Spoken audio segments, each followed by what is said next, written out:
theory, and officially page 7 of the FNAF timeline script. Last time we covered the origins of Freddy's. We talked about William Afton's childhood dream project of making a singing bear come to life, and the infuriating moment that his dream is copied by a rival restaurant franchise looking to steal away his success. The merger of the two franchises results in William meeting Henry, a brilliant designer with a knack for robotics. Working together, they make Fredbear's flourish, spawning popular Saturday morning cartoon shows, toy lines, and spin-off restaurants under the Fazbear name. When last we left him, Afton was thriving, the world of robotics opening his eyes to new and exciting ways of bringing characters to life. Bringing things to life, yeah, that was his core driving force, his passion. And it was this very passion that would mutate, twist, and morph from here on out in the story. Because with life, there's inevitably death, something that Afton would become intimately familiar with. But before Afton acquaints himself with death, I want you to take some time to acquaint yourself with our newest channel. Guys, this is a huge moment. Now we finally fill in the final missing piece. Get ready for the rollout of our newest theorist channel. Drumroll please. Style Theory, where we're looking at the science, math, psychology, style, or fashion at all, and how the world. I might take it out though. Over all of the channels, we let fun because talk practical.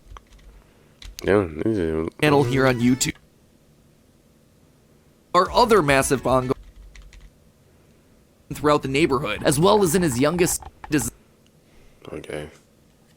location. All of this meant that William was busier than ever. He didn't have time to be a full-time parent, so he designed a nanny cam system where cameras and speakers were hidden throughout the neighborhood, as well as in his youngest son's favorite toy, Psychic Friend Fredbear. I mean, plushy Fredbear. But since cameras just weren't enough to raise a kid, he also left childcare duties to his eldest son, Michael. There was just one problem with that. Michael was far from the best babysitter. He tormented his younger brother by jump-scaring him with a Foxy mask and constantly left him behind. William watched all of it from his cameras. Kids would be kids. Tomorrow was another day, after all. Except Michael's torment didn't stop. Bitter, angry thoughts would run through Michael's mind. Why did he have to be the one to take care of this whining crybaby all the time? It just wasn't fair. It was time that he got even with his brother by playing the ultimate prank. A prank that just so happened to be on this nigga talking about why you crying all the time. Nigga, you the one who's scaring him. Take his scared little brother and make him do the one thing that he was terrified of doing, getting close to the animatronics. That would be embarrassing for the kid that was such an embarrassment to him. His brother squirmed, screamed, kicked, and fought, but just as they were putting that small, squirming boy up to Fredbear's lips, the mouth snapped shut. The sensitive spring locks inside the body had been triggered by the boy's movements, and they'd immediately clamped down. The wriggling stopped. The boy went limp, but it was just a prank. It was meant to be funny. The boy was taken to the hospital and was immediately given an IV. Flowers and pills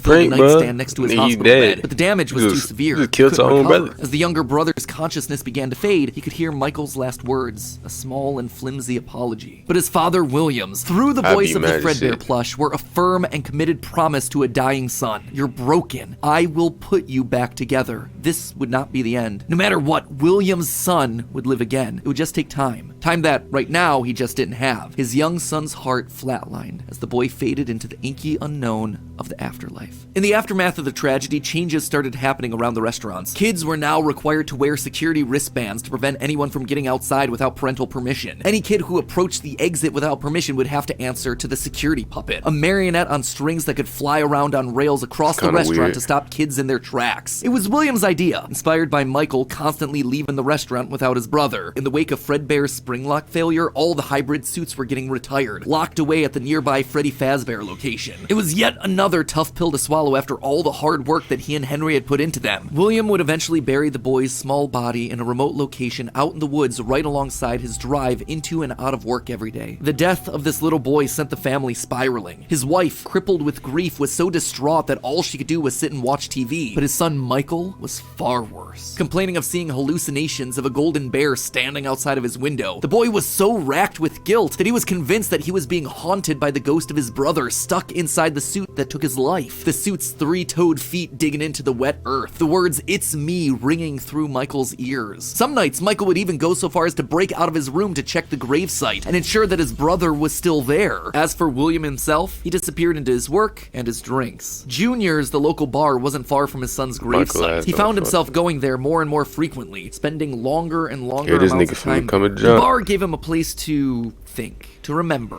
to reflect and stew on how he was Henry already had tweaking. stolen his idea for an animal-themed restaurant. Harry How ain't they even cut doing his character nothing out of the crazy. cartoon when everyone else was there. How Henry had humiliated him by buying him out of bankruptcy. And now there was his son. Henry had taken his son from him. The robotic part was the part that failed after all. Nigga, William what? ordered one more drink, but it was one too many. The bar turned him out and told him to go home. But William didn't go home. Drunk and angry, William raced back to the restaurant to give Henry a piece y'all of was his just in mind, the only same to find someone shit. else Y'all was just waiting. working Henry's together. daughter, Charlie, locked outside of the building, bullies laughing at her through the window. Fine, some other problem to fix. But then Afton got an idea. A beautifully awful idea. He the weird. This was his chance to get back at the man that had humiliated him all those years ago. Henry had killed his business, and now Henry's robotic suit had killed his son. It was time for William to do some killing of his own. Let Henry feel what it's like to have something you love get ripped Didn't Henry goddamn save the nigga shit? away. While parties continued Henry inside the literally walls of saved the that pizzeria, nigga, William oh, shit. attacked Charlie in the back alley. It felt good. He felt free. The years of resentment and bitterness trapped in his heart finally released in the He killed moment the of nigga pure, daughter? unapologetic evil. He would make Henry hurt like he hurts.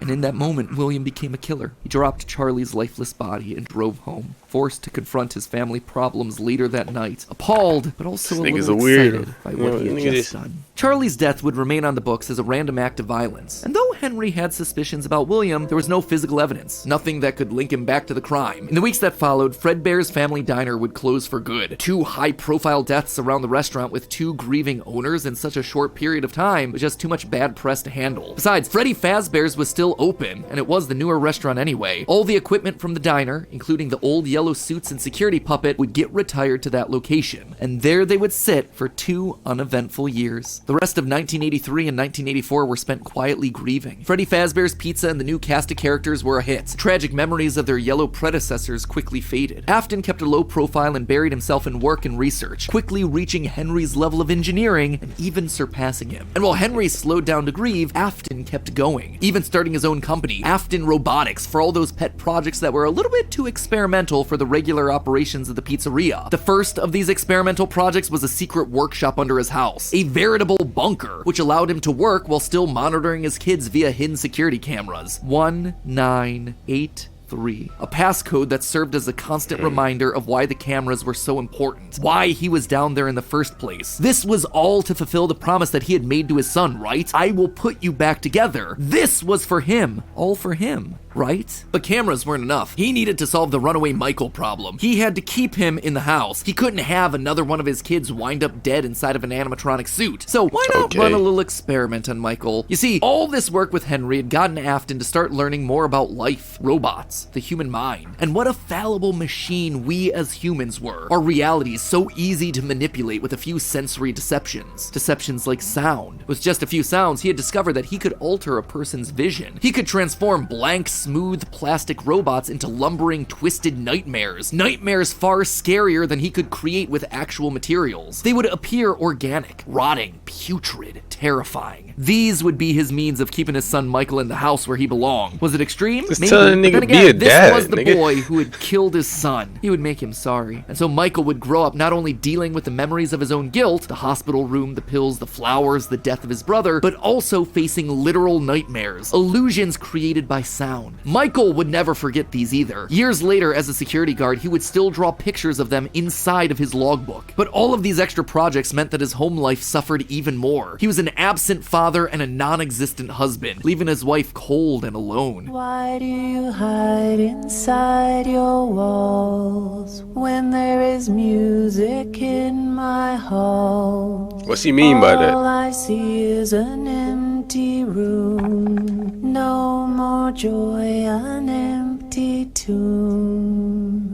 And despite her repeated demands that he leave Don't his ever office and engage with break the in family, song he like that in my refused ear. time and time again, That leaving her creepy. no choice but to leave. You burned down my house. I gotta look Call that a around. house? It was like a morgue in there. You need to see your son. The baby isn't mine. Well, how's this? I'm keeping the diamond ring. And through it all, there was one lingering was a feeling. deadbeat. William wasn't done. He had gotten a taste of what it felt like to be unleashed, what it felt like to be free. Charlie's murder had unlocked something in him, and he wanted more. June 26th, 1985. Putting on the golden Bonnie suit, he lured children one by one to the back room of the pizzeria when no one was looking. At first, he was cautious. this the weird He would shit. lure Why them is with he doing promises this? of cake and cookies. He told them that their dog had died. He would ask for help with homework. Susie was the first. You never truly forget your first. See, this is dumbass.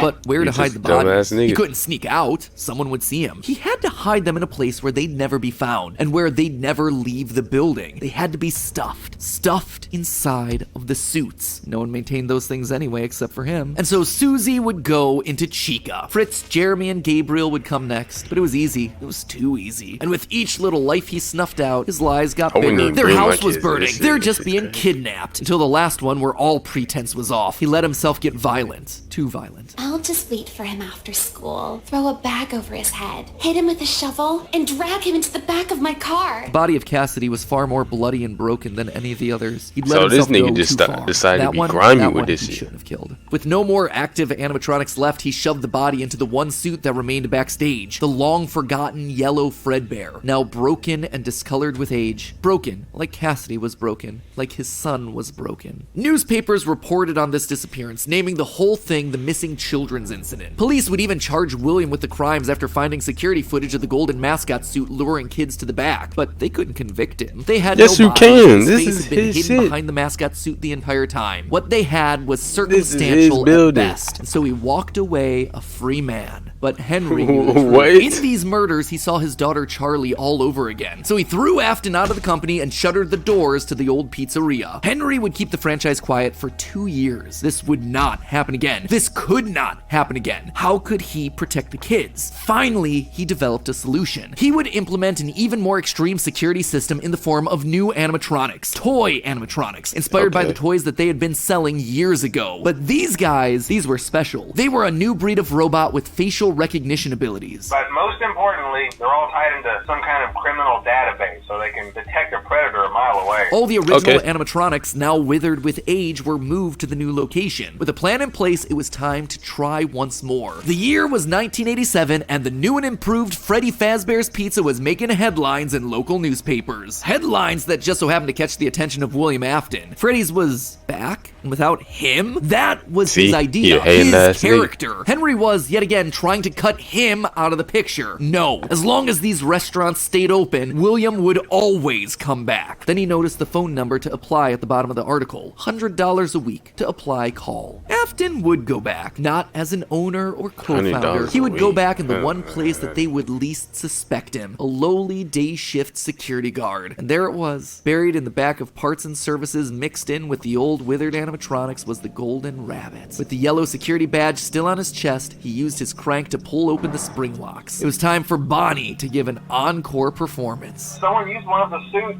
We had a spare in the back, a yellow one. Someone used it. Now none of them are acting right.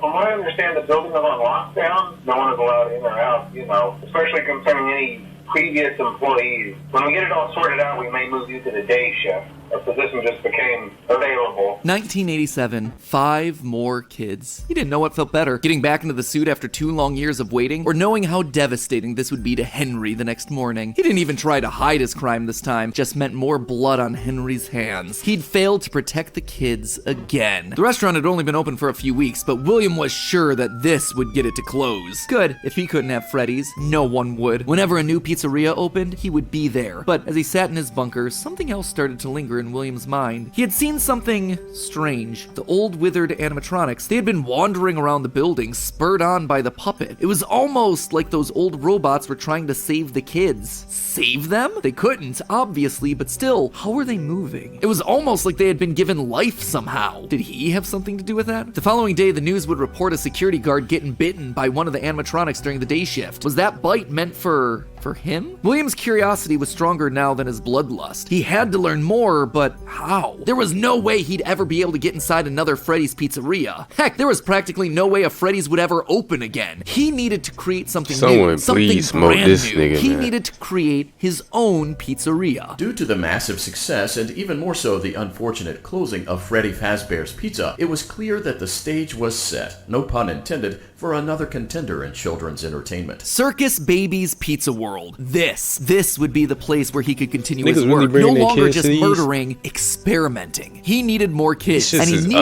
ugly. them alive. And knowing that he couldn't show his face on the restaurant floor, he needed a way of remotely capturing his victims and preserving them for his work. With that goal in mind, he designed a new breed of animatronic. Their endoskeletons fluid Like, and this shit flexible. looked He equipped dangerous. them with sound lures that Like, could what mimic if- voices. They could isolate children. They could incapacitate and contain them with zero direct input from him. It was brilliant. He was brilliant. Nigga just Far made beyond the murder simple bots. bars and wires of Henry's designs. And the characters he chose for this were uniquely his. His new roster wasn't going to be tainted by Henry's disgusting barnyard bird. Instead, it was back to his characters, his creations, Freddy, Bonnie, Foxy, as well as two special ones. The first, Ballora, was an homage to the woman who left him. Now she would never leave him again. The second, the titular baby, was designed with his baby in mind, Elizabeth, his youngest child. She would always be Daddy's little girl, the one that listened to him, the one that obeyed until the day that she didn't. Daddy, why won't you let me play with her?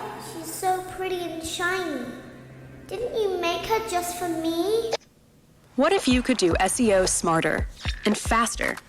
With Wix, you can edit your meta tags.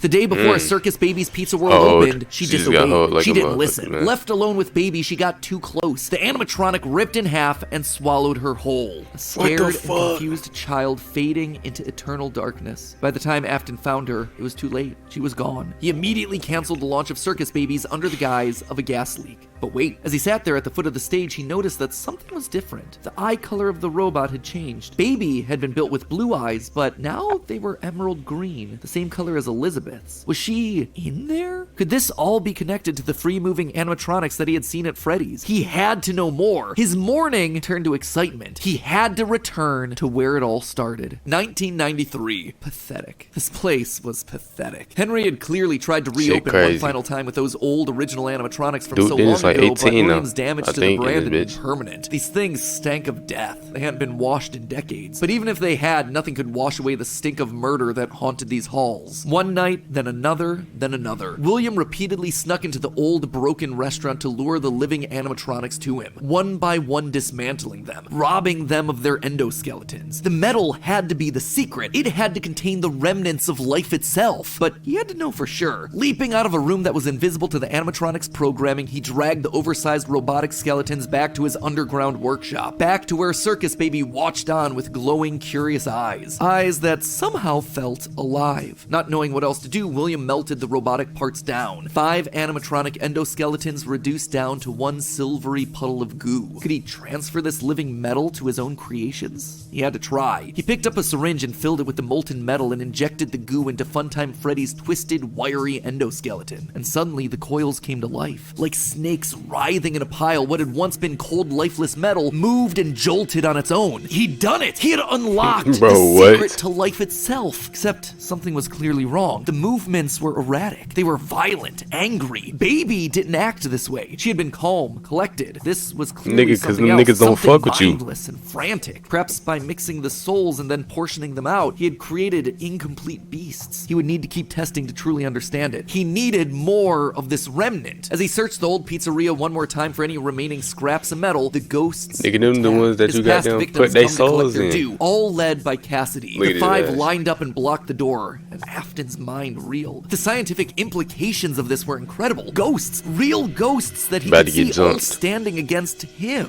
But what could they do? What couldn't they do? He panicked as Cassidy approached. How do you stop something that's already dead? Maybe with the thing that resulted in their death in the first place. He would get into his suit like old times. He would regain his power over them just like the day that they died. He was the genius. He was the one in the suit. He was the one in charge.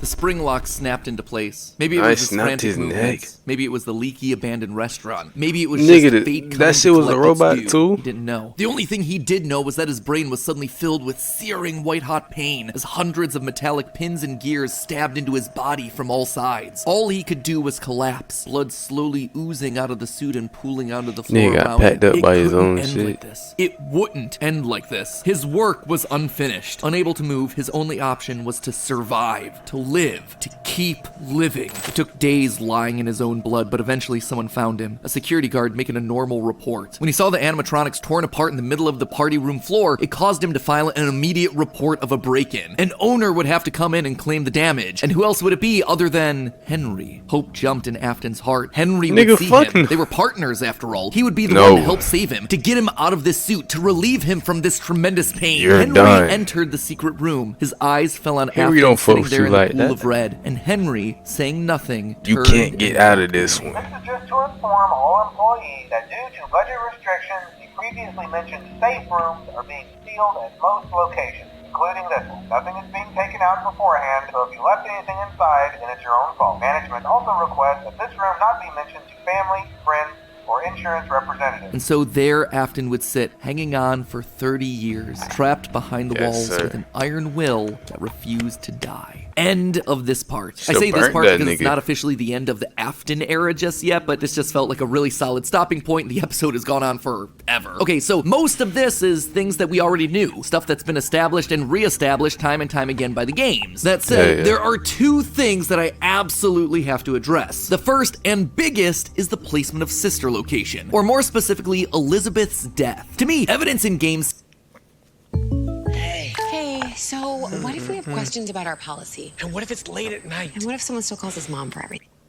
seems to suggest that it was meant to come before the crying child's death in 1983. The biggest clue to this is that the crying child saw something. Remember what you saw is the phrase that's repeated over and over again by psychic friend Fredbear, aka William Afton speaking through a walkie-talkie in the Fredbear plushie's stomach. But what did he see? Well, I think we can tell based on how the nightmare animatronics are visualized. They have mouths in their stomachs, just like Baby ripping in half at the waist to swallow a kid. There's also the empty girl's room, one presumably left behind by a dead sister. And lastly, it explains why he's scared, and more specifically why Afton wants him scared. He needs his kids to stay away from the animatronics. He doesn't want them getting too close because the last Why time was one of he his kids doing got it to too the close older to a one then, robot, his earlier? daughter died. That's then why he sets up the nightmares, to scare both Mike and the crying child away from the animatronics from that point forward. That's why books like the Character Encyclopedia Hold outright on. suggest that So- we play so as the the daughter crying died child first? in FNAF 4. That's why he has a nanny cam following the crying child everywhere, so he can keep tabs on his then kids he when they're out died. of his sight. He can't let another Elizabeth situation happen. The death of Elizabeth also gives William Afton extra motivation for killing. He's a grieving father. His daughter was taken away from him, so Charlie should die as well. He's lashing out at That's the world mainly after that shit. losing his I'm not gonna kids. cap. And again, we know that at least one of his children had to have died prior to Charlie's death, based on the mound of dirt that we see in Midnight Motorist. It also allows circus babies to open and close earlier in the timeline, which is how you wind up with Funtime Foxy appearing as Mangle in the FNAF 2 location. Basically, Elizabeth dying first has everything it needs to fit, except for the most important thing, the murder weapon. Why would Afton be building an animatronic with a giant claw in its stomach so early in the timeline? At this point, he just has no motive. It just doesn't make sense prior to 1983. At this point in the story, he hasn't killed anyone, and we know for a fact that the missing children's incident is 1985. So Elizabeth's death coming before any of those events just doesn't work, hence why I placed it where I did in the narrative timeline. Afton's death here is also a bit tricky. We know that he returned to the FNAF 1 location to break down the original animatronics in order to harvest their remnant. We know that he melts down 5 things to become one thing. Candy Cadet makes that very clear. So the 5 things are the 5 endoskeletons from the various animatronics. That would be totally fine if it weren't for one huge problem. On his 5th visit to the pizzeria, Afton gets spring locked. So either the 5 becoming 1 starts in 1993, but then finishes 30 years later when he reemerges re-emerges from the wall to add the last endoskeleton to his pile, or he's had himself some reason to return to the original location after harvesting all the stuff that he can. It's not ideal, but it's the one angle that makes the most sense. And with that, this next chapter comes to a close, thereby leaving us with 5 more games to cover and another 40 plus years of Fazbear history to recap. Ooh, when you put it that way, something tells me that this might balloon into 4 parts. Ugh, we'll see. Anyway, until then, my Faz heads, congratulations, you've made it through a massive upload. And hey, if you are still looking for more to watch, then check out the other 5 brand new awesome theories over on our new sister location, Style Theory. This thing literally launched today, so this is your chance to be one of the first people to ever subscribe to this brand new theory channel. Get yourself the bragging rights of being there on day 1 and subscribing. I recommend checking out the video on Killer Heels. I think that one's the best starting spot, and then you just explore the channel from there. And again, if you like what you see, give it a subscribe. It has been a super fun journey so far, and we have ourselves some banger episodes coming up over the next couple weeks. Can you be allergic to color like we see on the show Wednesday? How many t-shirts does it take to stop a bullet? Basically things that you're gonna want to be there for. He's just chatting, bro.